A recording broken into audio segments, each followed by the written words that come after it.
And now, suspense. Should I do Bookman's or Zia's next? Let's do Zia. Let's do Zia's.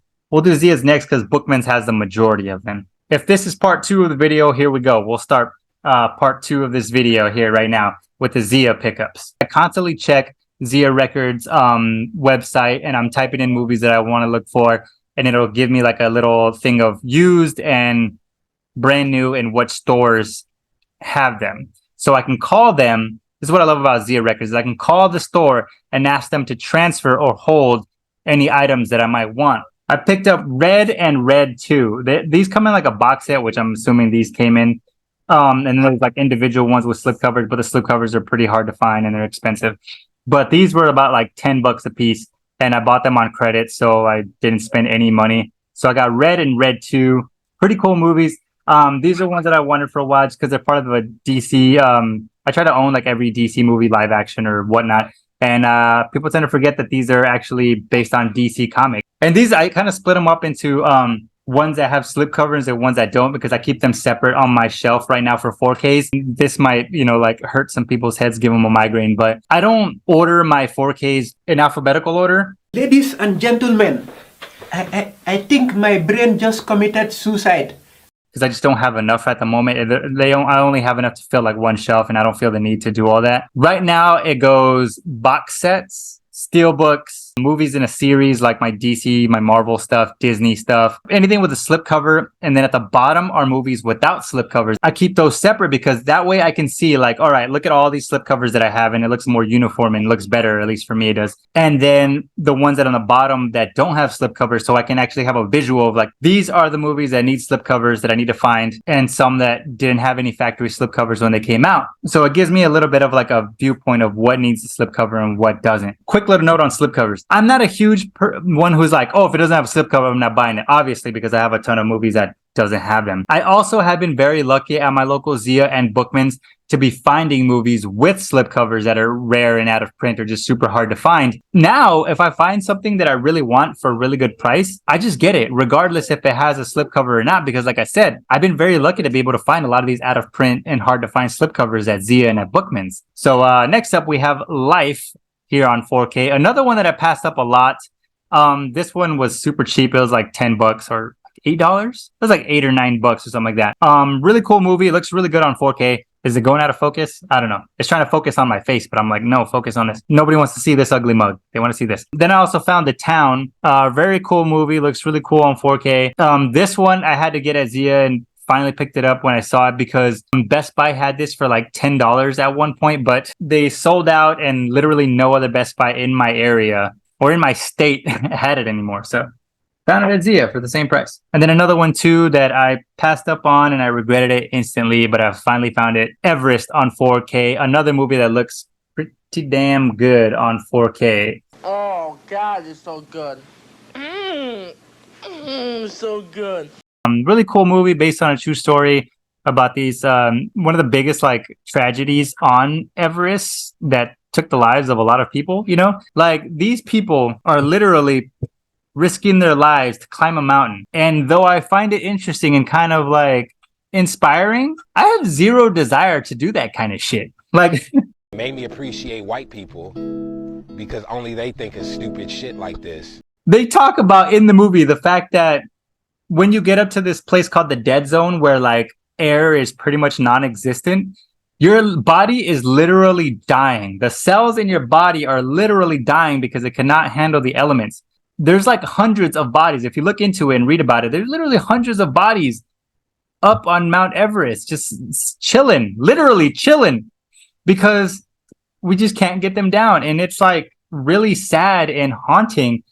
But it also shows that like, man, if you're able to do this and survive, that's something to brag about. But at the same time, I have zero desire to do this kind of shit. I got this at Best Buy when it came out, and then I found it at Zia for literally half the price. So I returned it back to Best Buy and I bought it at Zia.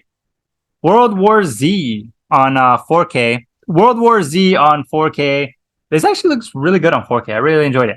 I really wish the extended version was on 4K. It's just the theatrical version. I don't like when they do that. It's probably like one of my biggest pet peeves is when they do that. Is why go through all this effort of putting stuff on 4K and doing these like box sets with like You know, it's not a cheap set in a way. I mean, it doesn't have a slipcover or anything, but it's not cheap by any means. But, you know, it's like, we're going to give you the extended cut as well, but we won't give you the extended cut on 4K. It's like, I want the extended cut on 4K, though.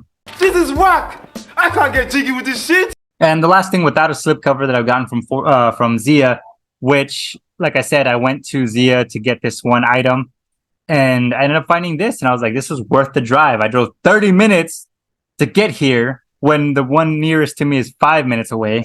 But I found the Umbrella release 4K of Weird, the Al Yankovic story. I am so, it's like bare bones. I mean, it's just literally that one disc, but I don't care. I found this for, it was like $20. Kind of remembered that there was a release for it, but I remember it was like really expensive. Daniel Radcliffe plays like Weird Al so well. It's awesome. But yeah, I saw this and I was like, I have to grab that. Now, this is the stuff from ZIA with slipcovers. All right, first up, we have American Psycho with this awesome slipcover, which I found at Best Buy. Try your Best Buys. I mean, it doesn't hurt to ask. Who knows? Best Buy, my Best Buys, they don't care about slipcovers. Shout out to Alex Thomas. I don't know when this will go out or whatever, but recently, upon recording this, he went to Best Buy and they had American Psycho for like $13 with a slipcover. And I saw that and I was like, whoa, all right, let me go check my Best Buy, see if they have it. Lo and behold, the Best Buy that I had to drive 20 minutes to had these on 4K with slipcovers. They only had 2 of them. I already had the 4K that I got from ZIA for like $10. This is a really hard to find slipcover too. Every time I try to look for it, it's ridiculously priced. And another film that I have not seen, this was a blind buy, but I heard some people talking about it and they said it was pretty cool. And I found it at ZIA for $10 with a slipcover. And a lot of times I'll look up on eBay, like how much something's going with the slipcover. And a lot of times, like I said, they'll be going for like anywhere between $30 and $40 for a regular movie with a slipcover. It's insane. But like I said, I found this one at ZIA Records for $10 with the slipcover. It's supposed to be out of print or hard to find. I don't know. It's hard to determine what slipcovers are actually out of print in OOP or HTF, hard to find or rare, because anybody could literally slap on a out of print, hard to find tag on eBay and people will believe it. There's no, I mean, I've asked a bunch of movie collectors and no one knows a legitimate site of places that list like out of print and hard to find stuff. So you're pretty much just guessing. It's whatever people are willing to pay for it, I suppose. Congratulations, you played yourself. This one I got for $10 on sale, and anime just tends to go for a lot of money and then just disappears and it goes out of print and then you end up paying like $40 for it. But this is Violet Evergarden on 4K with this really cool slipcover. It looks like a stamp. And then it has like different artwork on the bottom. Never seen this. Again, another movie that I blind bought. Lord of War on 4K, Nicolas Cage with this really cool slipcover. $10 at ZIA. But I had never seen this one. I finally watched it. I seen like pieces of it on TV, but obviously TV can't show all the stuff that goes on in this movie. And I actually kind of enjoyed it. I mean, I've never really been into older Nicolas Cage movies. I don't know why. A lot of crazy characters in this movie. Ethan Hawke's character I really enjoy. Like they play like cat and mouse, all the time. Like Ethan Hawke wants to bust him, and then Nicolas Cage has to come up with all these like crazy things to throw him off or just get out on technicalities, because Ethan Hawke's character is like by the book Boy Scout, knows Nicolas Cage is breaking the law, but he refuses to break the law himself to take him down, Why are you running? Why are you running? Next up, The Truman Show on 4K. This is one of my favorite movies of all time. I love this movie so much. I feel that people just look at a surface level and don't really see all of the nuanced and very deep storytelling that it has. I mean, there's just so much symbolism in it. And people just see it as like it's like reality TV and this is funny. We have Aladdin on 4K, the live action Aladdin. I don't mind this one, actually. I watched it once when it came out and I was like, it's okay. Will Smith was cool. I really liked Will Smith. I think he was the best part of the movie, in my opinion. He's the only memorable person. I know this movie is called Aladdin, but Aladdin does like absolutely nothing for me. Like, I don't know if it's the writing, if it's the actor, what it is, but the genie stood out to me more than anybody else. Next thing that I got, another filler title, because I just needed to spend some credit. American Assassin. And then we have another filler item that I bought with credit was American Assassin. This has a really good, it looks pretty good on 4K. This has a really cool premise, I would say.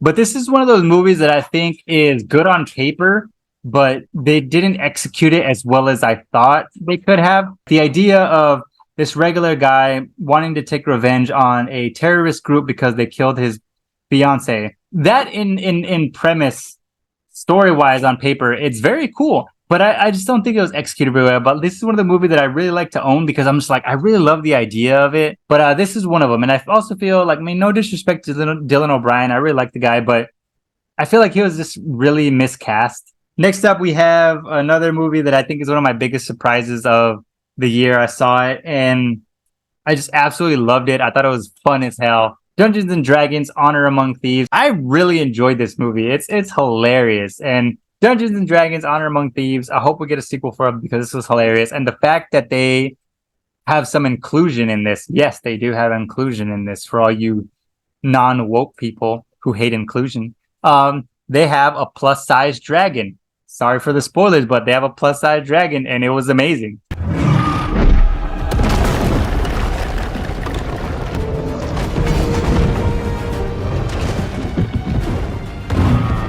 Next thing I picked up was Highlander with its awesome slipcover. I really love this slipcover. Highlander is one of those like very niche films too. Like it's kind of dated in a way. When I rewatched it, I was like, a lot of stuff didn't age very well. But it's still so good. Like the lore. This is one of the movies too, where like the lore and everything is just so good. If you discount the sequels. Don't factor in the sequels, then this standalone is like incredible. Once you start to get into the sequels and realize the background of why there are immortals and you know the backstory of Connor McLeod and Ramirez and stuff, to me it diminishes it. I'm okay with never knowing why, you know, the immortals exist and all that. I'm okay with that. I don't need to know. Next up is a movie that I wanted to grab because they're part of this part of the Leica stuff that they put out, like Kubo and then Coraline and stuff. It was Coraline one of them. But I found this one at ZIA, $7 for the Box Trolls on 4K with the slipcover. $7. So never seen this one, watched it, and I really enjoyed it. It's really funny. The Men in Black 4K trilogy, little box set here.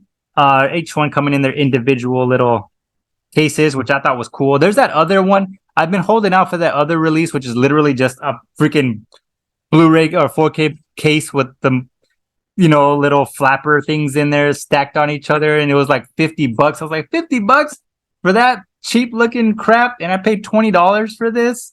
Sure, it's not like, you know, the greatest packaging, but $20 for this rather than, you know, $50 for like a plain case. Like, I know this is like the older release, but I mean, a lot of these 4Ks are all the same transfer anyway, just different packaging.